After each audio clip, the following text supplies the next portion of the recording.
Imetosha. Asante waheshimiwa, hali yetu ndio hiyo. Ana neno baba. Bwana Yesu asifiwe.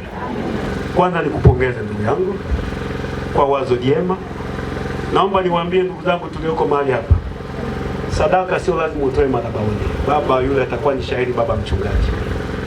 Kwenye jambo lolote unapogusa mfuko wako ni sadaka. Kwa hiyo tunapokuja hapa tuone tunamtolea Mungu. Hii ni sadaka na tunabarikiwa.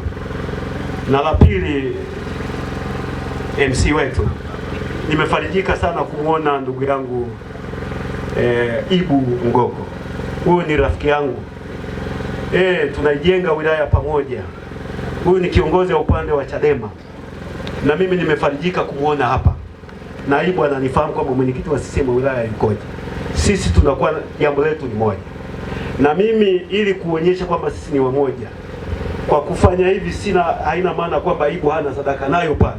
Nataka nimuongezee sadaka moja hapo ili Ibu aunganishe na ile hajatoe hapa kwa ajili ya mochwa. La mwisho, kama mwenyekiti wa CCM wa wilaya ya Makete, naomba kwa jambo ambalo mmelianzisha ndugu zetu hapa. Mara nyingi watu wanasiasa wanasema nimelichukua. Sisi naomba, nadhani mnamsikia mbunge wetu bungeni amepiga kelele juu ya kituo cha afya Matamba kwamba kulikuwa na milioni kadhaa. Sizioni hela hazifiki Matamba. Kwa hiyo mimi kama mwenyekiti wenu wa CCM wa wilaya, nikisaidiana na ndugu yangu Ibu na katibu wangu yuko hapa, tutahakikisha ili swala la mochwari. Naomba nisiahidi chochote.